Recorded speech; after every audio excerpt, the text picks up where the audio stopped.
Dahil sa regalo ng kanyang tatay noong siya ay 5 taon, nag-umpisa ang interes ng ating susunod na talentadong taga-Bulacan sa talento niyang ito. Alamin natin kung ano yung regalong iyon. So nagsimula ako mag-puppet, bata pa ako noon.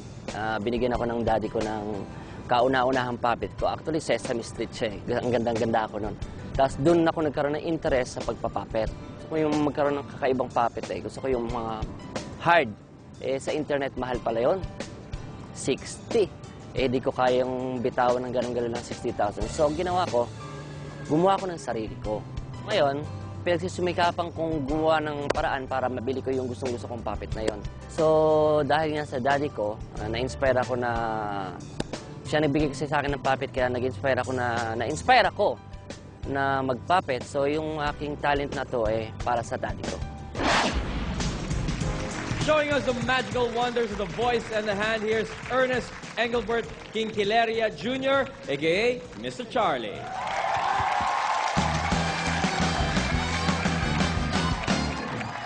Hello sa inyong lahat! Uy, salita ka. Hello po sa inyong lahat. My name is Mr. Charlie and this is my partner, Gregory. Gregory, what's your name? Sinabi na na. Sorry, pakilala ko ulit. What's your name? Ako si Gregory.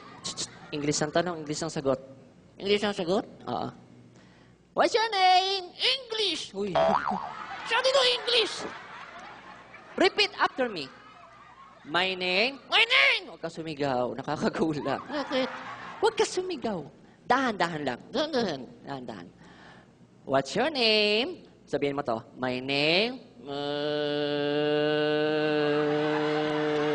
name. Uy. Ano yan? Dahan-dahan. Pabihira. Ako na nga lang magpakilala sa'yo. Ganito. Maayos ka dyan, ha? Okay, mga kaibigan. Papakilala ko siya. Mga kaibigan? Hello?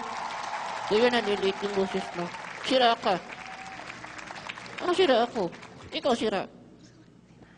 Sira yung mic ko. Kaya nga. Teka. Direk! Direk! Okay na? Okay na. Hello sa inyong lahat. Nauuna ka. Oo nga.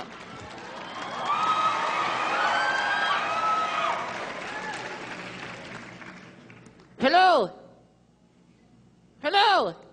Sabi kasi nauuna ka eh. Sandali. Direk! Dahan-dahan. Direk! Okay na raw. Mr. Charlie. Okay, Mr. Charlie, may pagkwentuhan tayo sa ating Task Out Tuesday. Ernest Engelbert. Ang ganda naman ang name mo, Mr. Charlie. I must say, nung nagsuot ka ng costume na ganyan, kamukha mo nga siya, si Charlie Chaplin. Pwede.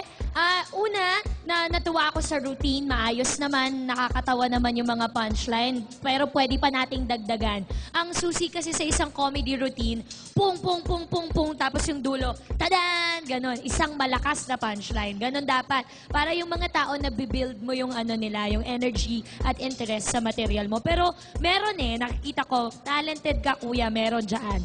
Pangalawa, gusto ko pong sabihin na sana po ibahin po natin yung boses ng puppet sa boses nyo. Kasi medyo malapit. Oo. Medyo lagyan natin ng konting distinguishing factors kung sino ang puppet at sino ang tao. Kasi parang, ayan, ako, nagsisisiyan pa sila. Pero pwede. Maganda yan. Ganyan talaga ang nagpa-puppet. Medyo bipolar ng konti. Okay lang po yan. Tapos nakakatuwa po yung bukod sa look at wala siyang sapatos na isa. Ano ba, aksidente o talagang ganon? Nga naman, bakit wala ka sapatos? Nawalan ka ba? Hindi, nakahulot ako. Nakabulot siya, so kanina wala siyang sapatos. Okay. Ano po, ang nakakatuwa po, magkamukha din po kayo ng puppet ninyo. Parang meron po kayong familial ties or something. Gawan mo yun ng material, kuya. Isip pa tayo ng mas rich na material, mas nakakatawa pang material, and you've got it. Go, Mr. Charlie! Thank you po. Thank you, Tuesday. Tony? Agree ako kay Tuesday. You have it. Nandyan na. Kailangan na lang siguro puliduin pa ng konti. Pero tuwan-tuwa ako dito kay Gregory ba siya? Salamat. Gregory? Gregory. Parang gusto ko siya iuwi. Actually, cute siya. At saka napapapikit mo siya. At basta maganda kung paano mo siya pagalawin. Kaya natuwa ako sa routine ninyo. Thank you very Kaya much, nga, Tony. thank you. Rufa, what do you think? Ako naman, I like it na hanggang ngayon in character ka pa rin. Nagbibigay ng comments si Tuesday, si Tito Tony, and yet, hindi ka nawawala sa character mo. Kulang lang talaga sa punchline. So, dapat sa ending, bigyan mo ng isang malaking wham para matawa talaga kaming lahat. But basically, it was okay naman. Thank you very much, Rufa. Direk, were you impressed by Mr. Charlie? Okay. Yung magandang balita is may isa kayong ginawa na talagang ka-impress. Yan ay yung paggamit ng environment, yung paggamit ng delayed, kunyari yung boses, okay, ng puppeteer, at ibinabato sa labas at hindi galing sa karakter ng puppeteer o kaya ng puppet. Sa bagay na yan ay maganda dahil bihira nakakagawa niyan at sa aaminin ko, this is the first time na nakapanood ako na may third character na lumabas maliban sa puppet at sa puppeteer. Okay? So nangangahulugan na maganda yung technique mo ukol doon. Now, ang malungkot na balita, kuminsan kasi, mas nakakasapaw pa ang karakter mo, Charlie, kesa sa'yo, Gregory. Okay? Ay, ko rin. Nangyari yan dahil, I guess, yun nga, may weakness yung material. Kailangan kung yung mas material ay mas nakakatawa, mas buo, at mas concise ang konsepto, mas naging katawa-tawa at distinguished ang karakter ng puppeteer at ng puppet. But otherwise, konting hasa, konti pang tightening, konting editing, malayo ang inyong mararating. Thank you. Salamat po. Thank you very much, Direk. Mr. Charlie, Gregory, thank you very much. Thank you po.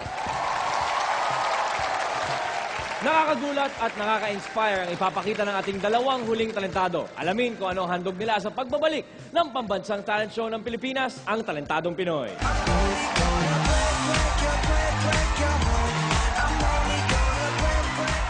Sa mga lalaki dyan, nahanap ay kasintahan. Humanda na po kayo kung ganito ang matagpuan. Bakal na nagbabaga ay hindi na inuurungan kapag kayo ay nagluko, tsaka kayong paglalamayan.